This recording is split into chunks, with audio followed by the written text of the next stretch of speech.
Assalamualaikum warahmatullahi wabarakatuh. Selamat malam. Alhamdulillah, kebetulan saya sekarang posisi berada di rumah mentor yang sangat luar biasa. Beliau adalah sebagai guru saya, sebagai mentor saya, sebagai motivator saya. Dan alhamdulillah kebetulan saya penasaran dengan ilmu yang beliau miliki, yaitu tentang sirah nabawi. Mudah-mudahan bermanfaat buat saya dan buat teman-teman. Waktu dan tempat saya persilahkan kepada Bapak Yusra Al-Hadi untuk menjelaskan secara detail. Wassalamualaikum warahmatullahi wabarakatuh. Waalaikumsalam warahmatullahi wabarakatuh. Terima kasih Pak Bayan sudah berkunjung ke rumah saya. Nah, kali ini kita dalam obrolan santai perkara iman ya Pak ya. Nah, kebetulan betul. Topik pembahasan kita kali ini adalah tentang sirah nabawi. Jadi kenapa sirah nabawi ini penting sekali kita pelajari Pak. Banyak teman-teman kita ya, khususnya sebagai umat muslim, kebanyakan mereka cinta kepada Rasulnya, kepada para sahabatnya, namun banyak di antara kita yang tidak memahami tentang sejarah lengkap, tentang jalur nasab dari baginda Rasulullah SAW. Padahal itu sangat penting ya, kalau Betul. sirah nabawi itu untuk bagi muslim untuk mempelajarinya ya. Sangat penting sekali Sangat Pak Bayan, penting ya. karena banyak ibrah, banyak ilmu yang kita dapatkan dalam perjalanan baginda Rasulullah dalam memenangkan agama ini. Misalkan kita juga pada saat kita sekolah dulu Pak Bayan, kita sering belajar tentang sejarah bagaimana perkembangan agama Islam, kemudian bagaimana peristiwa Fathul Mekah, kemudian bagaimana Rasulullah berhijrah, kemudian bagaimana Rasulullah Nabi kita berhasil memenangkan peperangan-peperangan, kemudian banyaknya para syuhada yang mati di dalam perang yang dihadapi oleh baginda Rasulullah dan pasukannya, sehingga dalam kejayaan Islam ini adalah sebuah motivasi untuk kita semua. Bagaimana masyarakat pada masa itu, khususnya para sahabat, mereka yakin betul dengan baginda Rasulullah SAW, sehingga mereka menjadi orang-orang yang selalu mencintai Allah dan Rasulnya, kemudian mengikuti risalah yang dibawa oleh baginda Rasulullah dan mencintai baginda Rasulullah sepenuh hati, segenap jiwa mereka.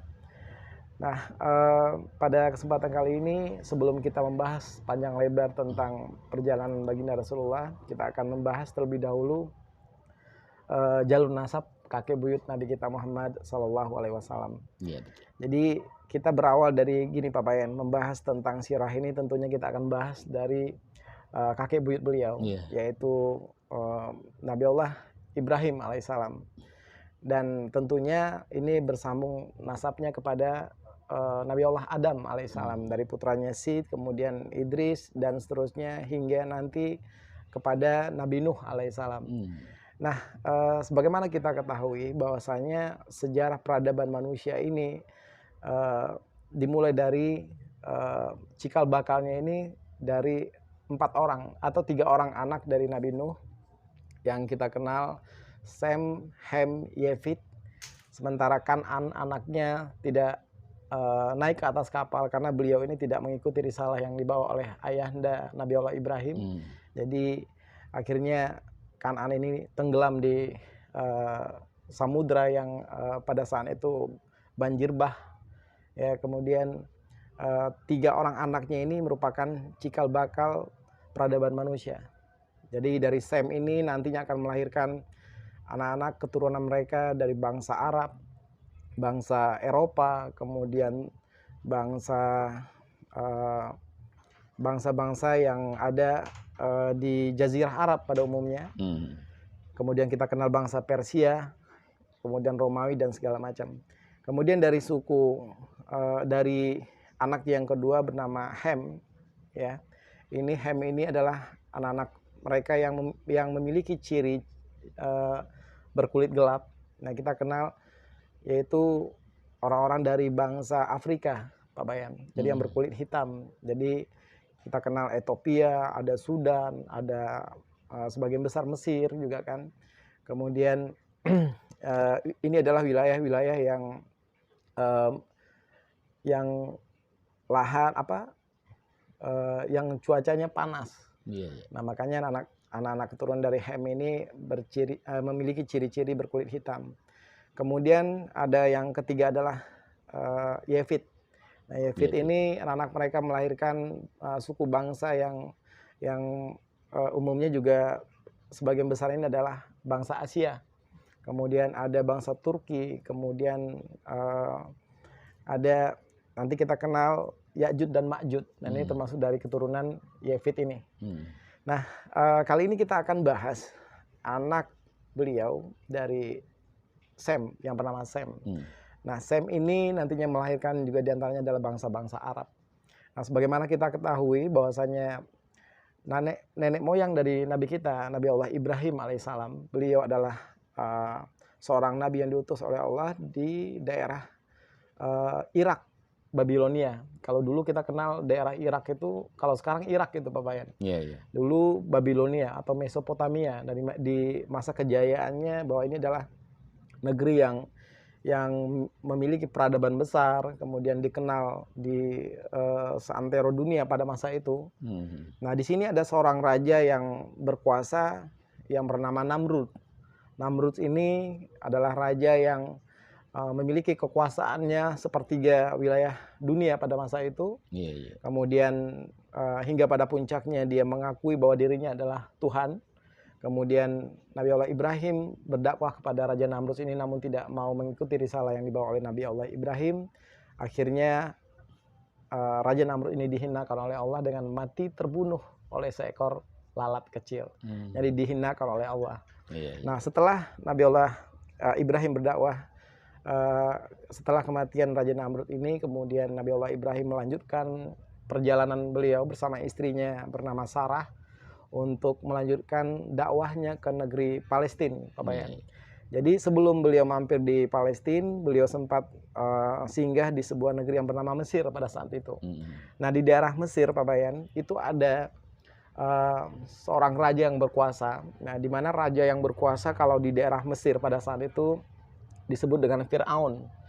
Nah, sebagaimana juga di daerah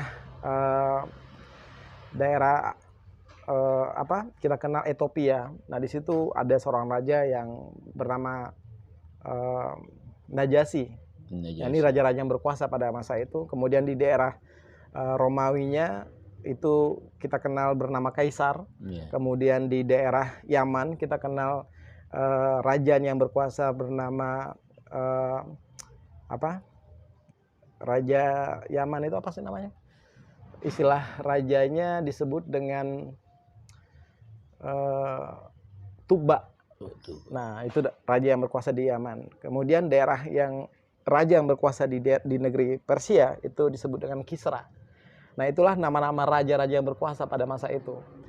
Nah, ketika Nabi Allah Ibrahim alaihissalam sempat mampir di sebuah negeri yang bernama Mesir pada saat itu, seorang raja yang zalim bernama Amr. Raja Amr ini memiliki kebiasaan suka sekali mengambil paksa istri-istri orang lain. Jadi dengan apapun yang penting dia asal tujuannya tercapai, dia tidak mau peduli, bahkan tidak segan-segan membunuh pasangan dari istri yang diambil ini. Nah, karena pada saat itu melihat kemolekan kecantikan Ibunda Sarah ini, dia terpedaya, akhirnya ditangkap Nabi Allah Ibrahim bersama istrinya Sarah, kemudian diboyong ke istana mereka. Kemudian Nabi Allah Ibrahim diasingkan di sebuah tempat di istana mereka. Kemudian istrinya Sarah ini dibawa ke hadapan Raja Amr ini.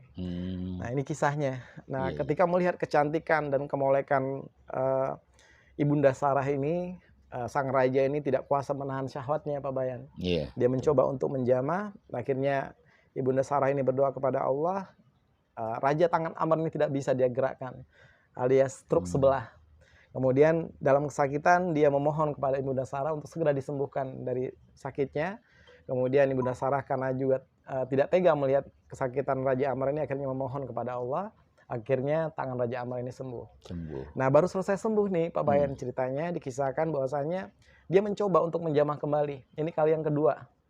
Nah, akhirnya Ibunda Sarah ini berdoa kembali, tidak mampu menggerakkan tangannya, dan ini lebih parah lagi sakit dari sebelumnya. Kali ini kedua belah tangannya tidak bisa dia gerakkan. Nah, ini stroke dua-duanya gitu. Dikisahkan seperti itu dalam riwayatnya. Nah, ketika melihat kesakitan yang lebih parah lagi dari sebelumnya, Raja Amr ini memohon kepada Ibunda Sarah untuk segera sembuh dari penyakitnya. Kemudian Ibunda Sarah untuk kali yang kedua berdoa lagi kepada Allah, akhirnya tangan Raja Amr ini sembuh, ya kan? Nah, ketika sembuh, ini kali yang ketiga, ini nggak ada kapoknya nih, Raja Amr ini mencoba untuk menjamah kembali. Nah, kali ini dia tidak mampu menggerakkan seluruh tubuhnya, dan kali ini hanya memberikan isyarat, mungkin mulutnya ya, atau mungkin isyarat matanya, bahwasanya kali ini dia betul-betul bertaubat, tidak mau mengulangi hal yang sama. Nah, akhirnya memohon kembali sama Ibunda Sarah untuk menyembuhkan dari sakitnya. Kemudian Ibunda Sarah berdoa kembali, ini yang ketiga kalinya. Akhirnya tangan Raja Amr sembuh. Nah, dikisahkan pada saat itu, Raja Amr ini saking takutnya atau saking khawatirnya, dia menghadiahkan putrinya yang bernama Hajar. Nah, ini kisahnya nih, Pak Bayan. Nah, putri yang di riwayat yang lain mengisahkan bahwa yang dihadiahkan ini adalah budak hamba sahaya atau budak merdeka, seorang perempuan yang bernama Hajar, untuk dihadiahkan kepada Ibunda Sarah dan Nabi Allah Ibrahim alaihissalam. Nah, tapi jumhur ulama lebih banyak meriwayatkan bahwasanya yang dihadiahkan ini adalah putri dari Raja Amr ini. Karena dia berasal dari suku Mesir atau kita kenal dengan suku Kipti, Pak Bayan. Nah, kemudian setelah itu Nabi Allah Ibrahim bersama Ibunda Sarah ini melanjutkan perjalanan mereka ke negeri Palestina. Nah, dikisahkan setelah beberapa lama beliau menikah, Ibunda Sarah dengan Nabi Allah Ibrahim ini tidak juga dikaruniai anak. Jadi mereka belum mendapatkan anak di usia yang sudah renta, ya berkisar 60 tahunan gitu kan. Akhirnya melihat tidak juga dikaruniai anak oleh Allah, akhirnya Ibunda Sarah ini memiliki berinisiatif untuk menyuruh suaminya Nabi Allah Ibrahim ini untuk menikahi putri yang dihadiahkan tadi yang bernama Hajar untuk dinikahi oleh Nabi Allah Ibrahim. Nah, singkat cerita, Nabi Allah Ibrahim kemudian menikah dengan Hajar, ya, karena supaya tujuan Ibunda Sarah ini Nabi Allah Ibrahim dikaruniai seorang anak. Ya, seorang anak ya. Nah, akhirnya dari pernikahan Nabi Allah Ibrahim bersama Hajar, akhirnya lahirlah putra beliau yang bernama Ismail. Nah, ini di kemudian hari yang menjadi Nabi Ismail nantinya kan. Nah, kemudian berlanjut kisahnya ketika Nabi Allah Ibrahim mendapatkan sebuah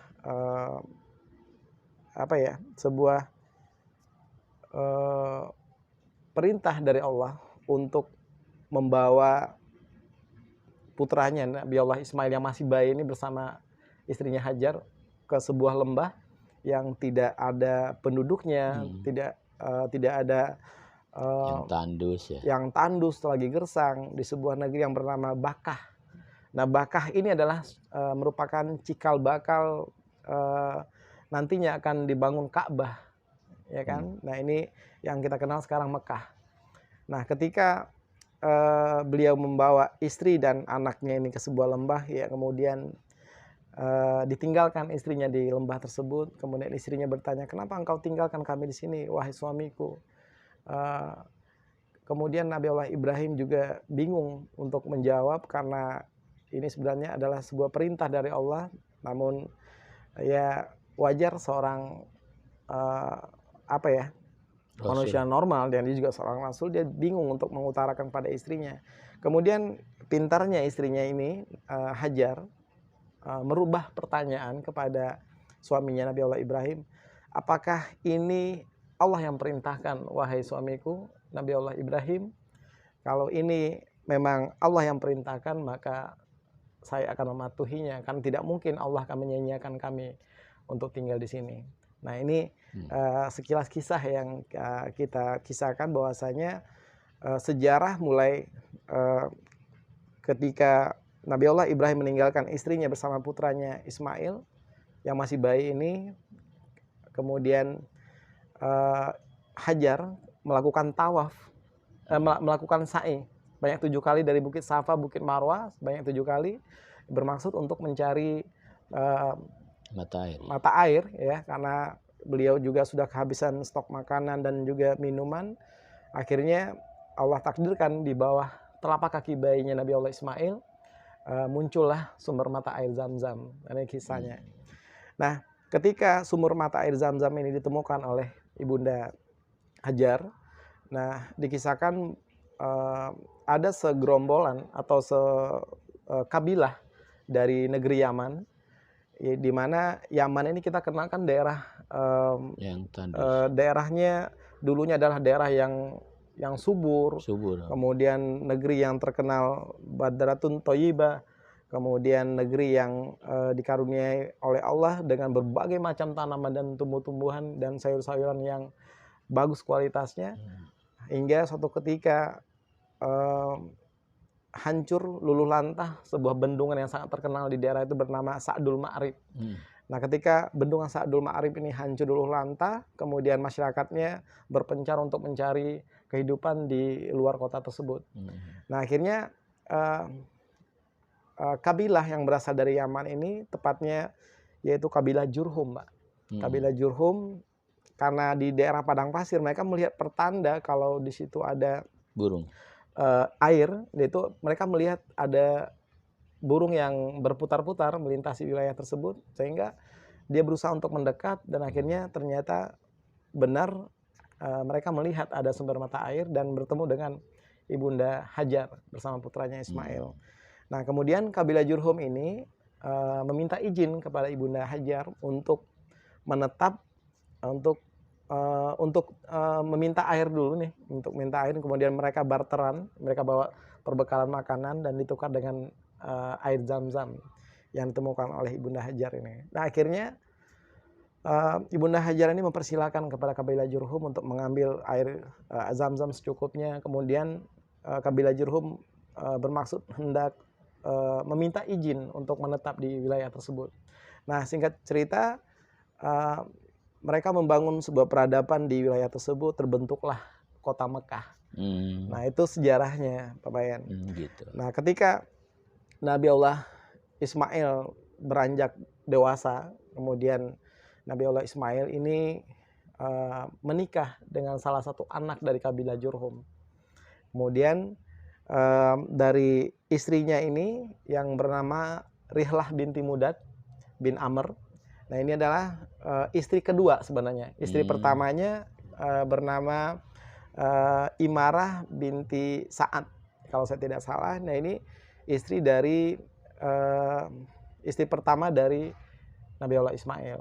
Nah, yang akan kita kisahkan saat ini adalah istri kedua dari Nabi Allah Ismail yang bernama siapa tadi?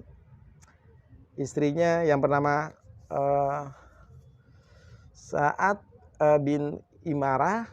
Kemudian dari istri yang kedua ini lahirlah 12 orang anak, ya. Rihlah binti Mudad, maksud saya ini dari istri keduanya yang bernama Rihlah binti Mudad ini lahirlah 12 orang anak beliau. Nah, yang kita kenal ada yang namanya Nabayut, kemudian ada Kaidar, kemudian ada Adbail, kemudian Mibsyam, Mibshima, Mahalat, kemudian ada yang bernama Duma, kemudian Misa, Taima, Yetur, Nefis, Kaiduman. Semuanya ada berapa Ketma. Itu semua? Sebenarnya ada 13, tapi satu perempuan yang bernama Mahalat. Nah, nanti kita juga akan sinkronkan anak Nabi Allah Ibrahim dari Ibunda Sarah ini nanti akan melahirkan juga bernama Ishak. Ishak nanti melahirkan putranya bernama Yakub. Yakub juga memiliki kabilahnya 12 orang anak laki-laki yang kita kenal suku bangsa Israel.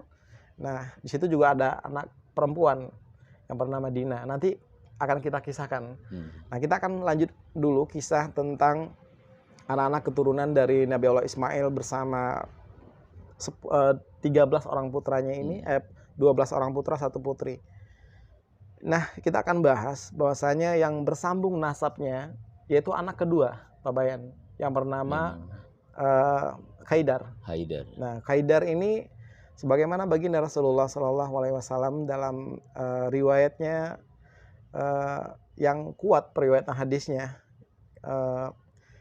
mulai dari baginda Rasulullah Muhammad Shallallahu Alaihi Wasallam, kemudian bin Abdullah, bin Abdul Muthalib, bin Hashim, bin Abdul Manaf, bin Khusay, bin Kilab, bin Murrah, bin Ka'ab, bin Lu'ay, bin Ghalib, bin Fikir. Kemudian bin Malik, bin Nadar, bin Kinanah, bin Kuzaimah, bin Mudrikah, bin Ilyas, bin Mudar, bin Nizar, bin Ma'at, bin Adnan. Nah, Adnan ini adalah generasi ke-22 atau riwayat yang sikoh, artinya kuat secara periwayat hadisnya. Ini Nabi sendiri ya, Nabi Allah Muhammad SAW sendiri yang sampaikan kepada sahabatnya.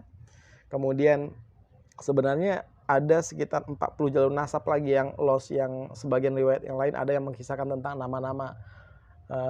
nama-nama orang-orang yang artinya moyang baginda Rasulullah sampai kepada Haidar, Pak Bayan. Ini ada 40 lagi nasabnya. Kemudian sampai nanti ke Adam. Nah, namun yang kita bahas ini adalah riwayat yang sikoh aja 22. Nah, tadi kita sempat bahas bahwasanya anak yang bernama siapa tadi? Adnan. Nabi kita Muhammad SAW ini dikenal dengan Bani Adnan.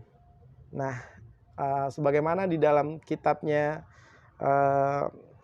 karya Unmud An-Nasab, ini karya siapa ya? Muhammad As-Sakiti, kalau nggak salah, dia bahas bahwasanya ada 5 orang nabi yang berasal dari Arab, keturunan Arab. Jadi pertama Nabi Hud, jadi diutus kepada kaumnya kaum Ad. Kemudian Nabi Soleh diutus kepada kaumnya yaitu kaum Samud. Kemudian Nabi Syuaib ini diutus kepada kaumnya yaitu kaum Madian. Kemudian Nabi Ismail, ya kan? Nah ini kakek dari Nabi kita Muhammad SAW. Kemudian Nabi kita sendiri Muhammad SAW. Jadi ada 5 Nabi yang berasal asli keturunan Arab. Namun dari 5 orang ini nanti akan terpecah lagi menjadi 3 Arab yang kita kenal. Ada Arab, istilahnya Arab Baidah, kemudian Arab A'ribah, kemudian Arab Musta'ribah. Nah, Nabi kita ini tergolong pada Arab Musta'ribah. Kenapa demikian? Karena Nabi Allah Ismail, beliau belajar dialek bahasa Arab resmi itu dengan orang Yaman. Tadi kita sudah bahas, beliau menikah dengan kabilah Jurhum yang berasal dari Yaman.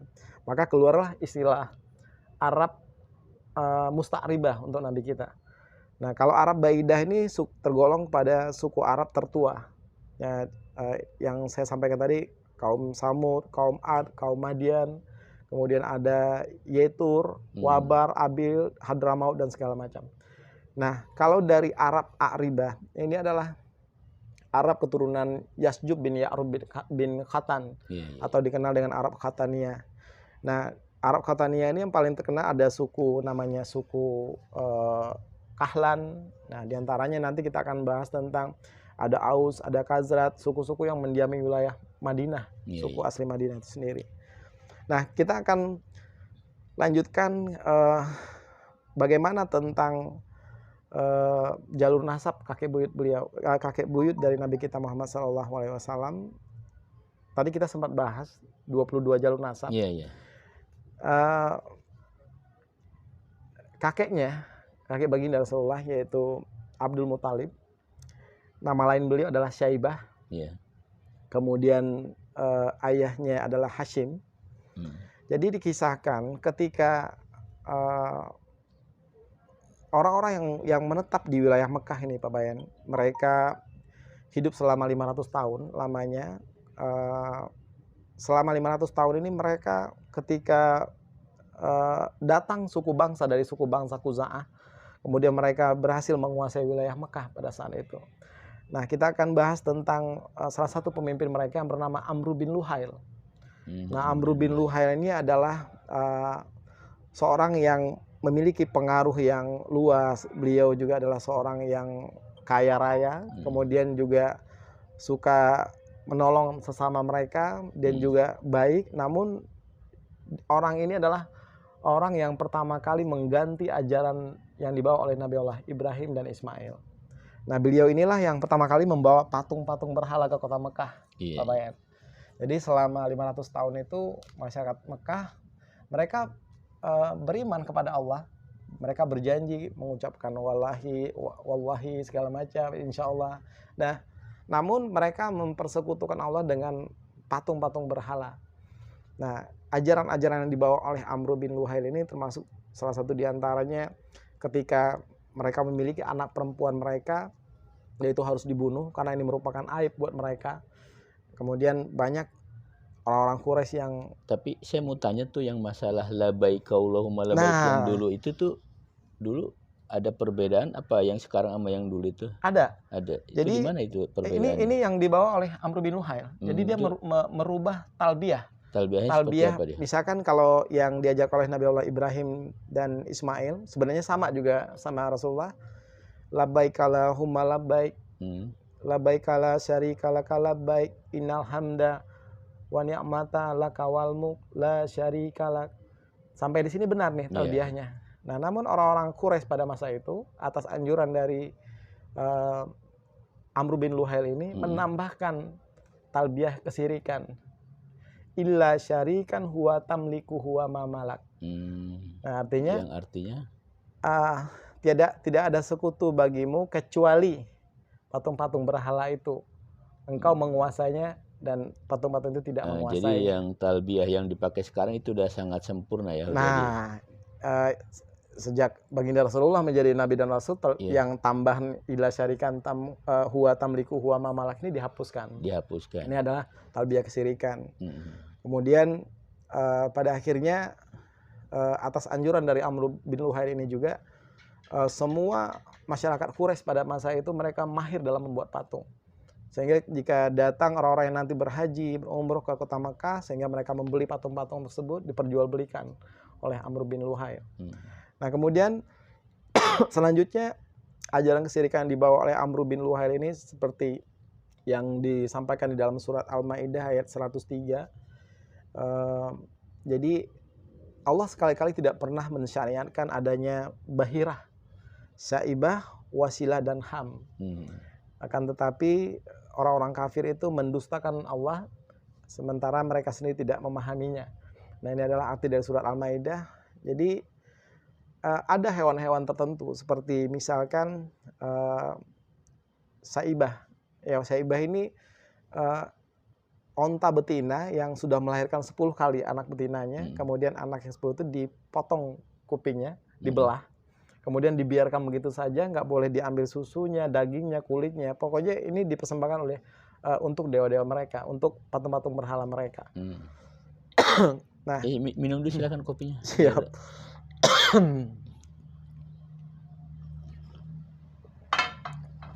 Nah, kemudian istilah wasilah ini adalah untuk disyariatkan kepada, ada yang mengatakan domba jantan, ada yang mengatakan juga di riwayat yang lain sapi ada betina itu, sapi jantan yang berhasil melahirkan sapi betina yang berhasil melahirkan 6 sampai 7 kali anak jantannya. Nah, ini disebut wasilah. Nah, yang ham ini adalah onta jantan yang berhasil membuntingi 10 kali onta betina. Nah, ini namanya ham. Nah, ini adalah syariat aneh yang diperkenakan oleh Amr bin Luhail. Nah, masyarakat Mekah pada saat itu mereka tidak mengenal ajaran-ajaran ini sebelumnya, Pak Wayan. Jadi suatu ketika Amr bin Luhail ini beliau ini meninggal, ya kan, ajaran-ajaran ini terus berlanjut. Maka ketika Nabi Allah Muhammad SAW diutus tengah masyarakat Quraisy, kemudian ketika dia berbicara kepada sahabatnya bahwasanya aku diperlihatkan tentang Amr bin Luhail, bagaimana beliau isi perutnya keluar sambil diseret olehnya. Nah, ini adalah bentuk hukuman yang diberikan Allah kepada Amr bin Luhail yang mengganti ajaran kesirikan kepada masyarakat Mekah. Nah, berlanjut kisahnya pemimpin mereka yang kedua yang bernama Hulail. Nah, Hulail ini memiliki seorang anak gadis yang bernama Huba. Anaknya ini cantik sekali, rupawan. Banyak orang-orang yang datang dari negeri Mekah sekitarnya untuk meminang Huba ini, namun tidak satu pun yang berhasil meminang anak gadisnya ini. Jadi masyarakat Khuza'ah mereka hidup selama ratusan tahun dengan berbaur dengan masyarakat Jurhum. Masyarakat Jurhum ini kan anak-anak keturunan dari Nabi Allah Ismail yang menikah dengan kabilah Jurhum kan. Nah, selama ratusan tahun itu mereka hidup berdampingan, bersosial, mereka berinteraksi, mereka melakukan transaksi, berdagang segala macam. Namun urusan pernikahan mereka tidak mau. Masyarakat Khuza'ah ini. Nah, hingga suatu ketika ini generasi yang kelima bernama Qusay bin Kilab. Ini adalah kakek Nabi yang kelima. Jadi ada dari Muhammad bin Abdullah bin Abdul Muthalib bin Hashim bin Abdul Manaf bin Qusay bin Kilab. Jadi Qusay bin Kilab ini beliau memperbaiki keadaan ekonominya sehingga menjadi orang terkaya di Mekah pada saat itu. Kemudian dia mengajak meminang anak gadisnya Hulail ini, kemudian akhirnya diterima. Nah, ini untuk pertama kalinya masyarakat Jurhum berhasil menikah dengan dengan masyarakat Khuza'ah yang menguasai wilayah Mekah pada saat itu. Nah, ini sejarah singkatnya nih, Pak Bayan. Kemudian berjalannya waktu ketika Qusay bin Kilab ini berhasil menikah dengan anaknya raja suku bangsa Khuza'ah ini yang bernama Huba ini. Akhirnya dia hidup berdampingan, kemudian dia patuh dengan mertuanya hingga suatu ketika Raja Hulail ini meninggal dunia. Nah, ketika Raja Hulail meninggal dunia, Qusay bin Kilab menobatkan sebagai pengganti raja berikutnya. Kemudian orang-orang dari anak-anak keturunan dari pihaknya Hulail ini, dari pihaknya istrinya Huba ini tidak terima. Kenapa Qusay bin Kilab menjadi raja sementara seharusnya raja ini dipegang, diwariskan oleh anak-anak dari suku bangsa Khuza'ah. Ya kan? Nah, akhirnya keluarga dari Qusay bin Kilab ini meminta dukungan kepada sahabat-sahabat Quraisy, teman-teman yang dari anak-anak keturunan Jurhum. Kemudian suku bangsa Khuza'ah dengan berkumpul sehingga terbentuklah dua pasukan besar. Mereka saling berperang sehingga banyak terjadi pertumpahan darah di antara mereka, hingga ada seseorang yang mendamaikan yang bernama Ya'mur bin Auf. Ini usia sudah 120 tahun, namun dia adalah seorang yang bijaksana. Kemudian mereka mengadakan perundingan, Pak Bayan.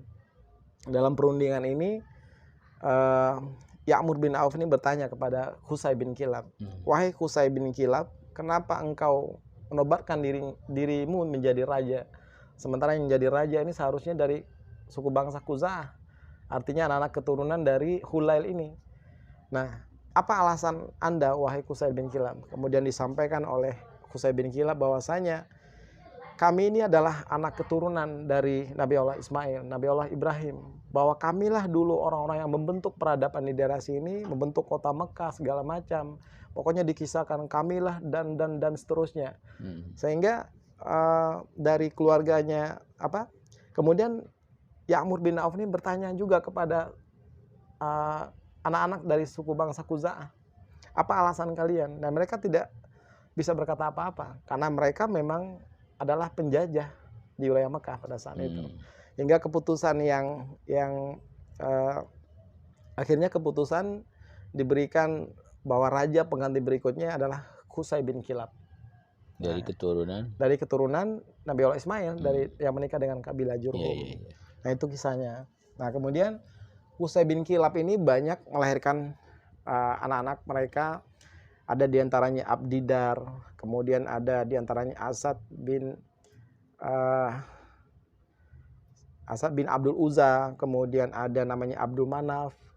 Nah, bagian yang memiliki peranan untuk memegang kunci Ka'bah, ini Abdidar.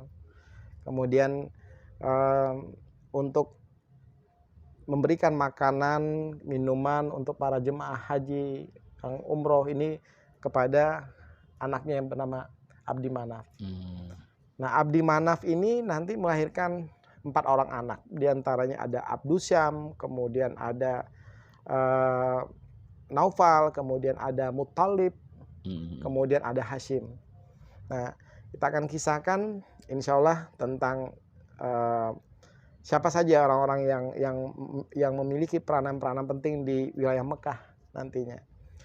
Kemudian singkat cerita, ketika Qusay bin Kilab ini sudah mulai tua di usianya yang sudah mulai renta, dia mengirim surat, membuat sepucuk surat, kemudian bahwasanya pengganti beliau untuk menjadi raja berikutnya diserahkan kepada anaknya yang bernama Abdidar. Nah, dari sekian banyak anaknya ini, yang seperti yang saya sebutkan tadi, ada Abdidar, ada Asad bin Abdul Uzza, kemudian ada Abdi Manaf. Yang paling menonjol di antara anak-anak mereka itu adalah Abdi Manaf. Abdi Manaf. Nah, namun Qusay bin Kilab sangat sayang sekali kepada anaknya yang bernama Abdidar ini. Dan akhirnya ketika Qusay bin Kilab meninggal, yang menjadi raja, karena dilihat surat wasiat tersebut, akhirnya yang menjadi raja adalah Abdidar.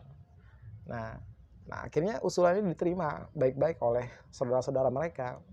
Namun pada saat Abdidar ini nanti wafat, kemudian terjadi juga perpecahan di antara mereka, bahwasanya dari pihak keluarga yang lain, Abdi Manaf tidak terima bahwasanya dulu kakek kita mewasiatkan jadi raja adalah dari Abdidar, dari keluarga Abdidar. Nah sekarang untuk melanjutkan ini ya giliran anaknya yang lain, ini karena lebih menonjol waktu itu Abdi Manaf yang menang. Akhirnya mereka sempat ribut di wilayah Mekah.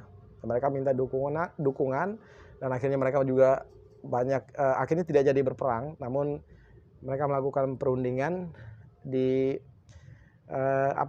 semacam kayak perjanjian, pembagian batas wilayah. Jadi Abdidar dinobatkan sebagai pemegang kunci Ka'bah, kemudian pemegang peranan penting yaitu ada Darun Nadwa, namanya. Di situ adalah tempat sebuah auditorium yang besar, di mana masyarakat Quraisy mereka berkumpul-kumpul di auditorium tersebut, kemudian mengadakan perundingan dan segala macam di wilayah tersebut. Kemudian apabila mereka menikah, anak-anak mereka di auditorium ini. Nah, sementara Abdi Manaf, keluarga ini memiliki peranan sebagai yang memberikan makanan dan minuman para jemaah haji hingga saat ini, Pak Bayan. Itu kisahnya. Nah, kita akan bahas bagaimana perkembangan dari anak-anak wilayah Mekah sebelum baginda Rasulullah dilahirkan. Bahwasanya Adnan ini generasi ke-22 ya Pak Bayan. Adnan ini memiliki seorang anak bernama Ma'at. Ma'at kemudian memiliki anak bernama Nizar. Ini satu-satunya anaknya bernama Nizar. Nah, Nizar ini memiliki 4 orang anak. Iyad, kemudian Anmar, kemudian Rabi'ah, kemudian Mudar. Nah, dari 4 orang anak ini yang paling menonjol banyak perkembangan kabilah mereka, yaitu Rabi'ah dan Mudar. Anak ketiga dan keempat ini. Dari Rabi'ah itu lahirlah anak-anak mereka bernama Asad bin Rabi'ah. Kemudian ada Anzah, kemudian ada anak mereka yang bernama Abdul Qais, kemudian 2 anaknya Wa'il, Bakar, Taklib, Hanifah. Nah, sementara dari Mudar, jadi ada 2 anak mereka yang terkenal, ada Ilyas bin Mudar sama Qais Ailan bin Mudar. Nah, dari Qais Ailan bin Mudar ini lahir anak-anak mereka, mungkin kita pernah dengar namanya suku Hawazin, Bani Sulaim, Bani Gatafan. Dari Gatafan anak-anak mereka yang paling terkenal itu ada Abzibian, ada Asija, kemudian ada Bani Ashar. Kemudian dari Ilyas bin Mudar, jadi anak mereka yang paling terkenal adalah Tamim bin Murrah, kemudian Huzail bin Mudrikah, kemudian Asad bin Mudar, kemudian keturunan Bani Kinanah. Dari Kinanah nanti melahirkan anak mereka yang bernama Fikir. Nah, Fikir ini nama lainnya adalah Quraisy. Jadi Fikir bin Malik bin Nadar. Nah, dari Quraisy ini yang paling menonjol ada beberapa kabilah-kabilah Mekah yang pada saat itu kabilah di keturunan Quraisy, yaitu ada Bani Jumuh, Bani Adi, Bani Syam, Bani Makhzum, Bani Zuhrah. Nah, mereka ini memiliki peranan-peranan masing-masing. Misalkan ada pembagian khusus untuk menyiapkan api untuk sesembahan, kemudian pemegang panji perang, kemudian sebagai diplomasi dari Bani Makhzum. Nah, ini mereka memiliki peranan-peranan masing-masing di wilayah Mekah. Nah, itu kisah singkat yang saya sampaikan tentang baru berkisah tentang nasab baginda Rasulullah. Iya, tentang nasab. Sebenarnya banyak lagi Pak Payan, kalau kita bahas lagi, nah ini lebih dalam lagi. Ya, gitu, jadi Pak Payan. ini kita cukup sampai di sini. Nyamuk. Siap, mungkin nanti kita lanjut lagi Pak Payan. Jadi teman-teman, nanti kita akan lanjut lagi karena kalau dijelaskan secara gamblang kayaknya waktunya bisa tidak berjam-jam. memadai. Nah, jadi kita nanti akan buat episode selanjutnya tentang Sirah Nabawi. Dan terima kasih, mudah-mudahan semua yang dijelaskan oleh Bapak Al-Hadi Yusro mudah-mudahan bermanfaat buat kita semua. Bila benar itu semata-mata datangnya dari Allah, bila salah itu datangnya dari kebodohan kita. Ya, mudah-mudahan ilmu yang diberikan kepada kita menjadi ilmu yang bermanfaat agar kita lebih mengenal yang namanya Sirah Nabawi. Oke, sampai jumpa. Assalamualaikum warahmatullahi wabarakatuh. Waalaikumsalam warahmatullahi wabarakatuh.